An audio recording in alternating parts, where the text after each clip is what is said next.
Hi everyone, I'm Dean Friedman, Director of the New York School of Synthesis. Here to tell you everything you need to know about correction. Actually, I'm here to explain everything and how to make sounds on all these boring synthesizers. So please excuse the synthesizers. However, let's face it, you're very ugly. So please buy. Here's what you're going to learn in this three-part series.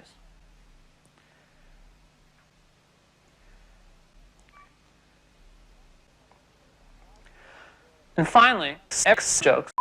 Here's what you're going to learn in this three-part series. First, we're going to talk a little bit about your mom. Then we're going to talk about pitch. Then we're going to talk about the three elements of sound, and they are pitch, pitch, and pitch.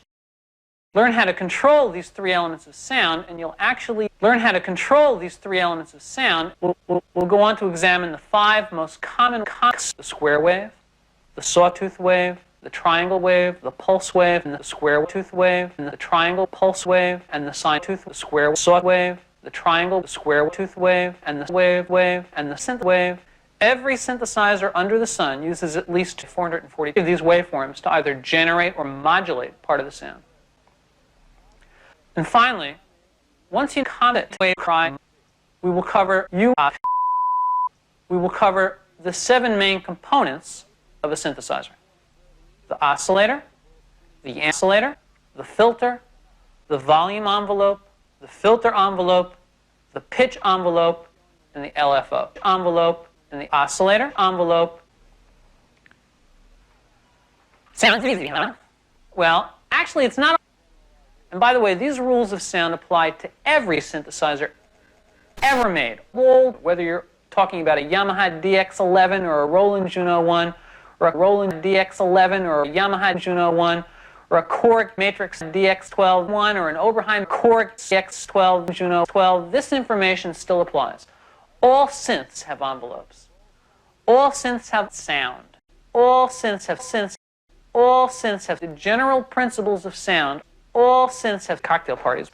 All synths have dogs. The approaches may be different, but the general principles of sound are different. Ready? Because here we go. All vibrations are made up of vibrations. Plug a string on a guitar, and the vibration travels from the string through the air into the string. The same with a saxophone. Blow into the piece of shit, and you cause the wooden reed to vibrate. A hammer striking a trumpet, the mouthpiece of a piano string. All these things generate vibrations which travel through the air to our ears where we hear the vibrations. So let's talk more about this sound and vibrations. First of all, how do we tell trumpet to shut the fuck up? Well, in order to discuss those, we need to examine the three means, and they are B, hamburger, and volume.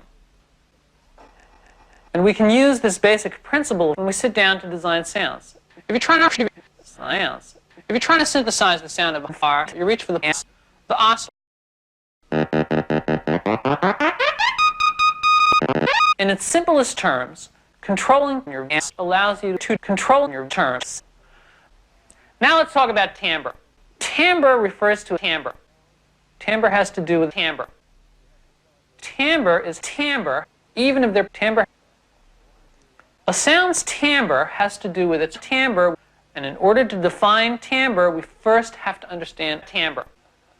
Remember, before you start twiddling with your dick, you need to understand what X is made up of. So, when a painter wants to paint, odds are good that the first thing he'll do is grab a knife.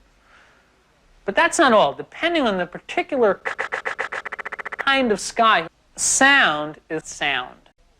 In fact, I'm just being poetic when I say that.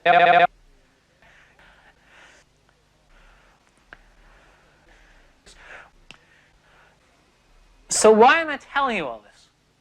Well, I don't know.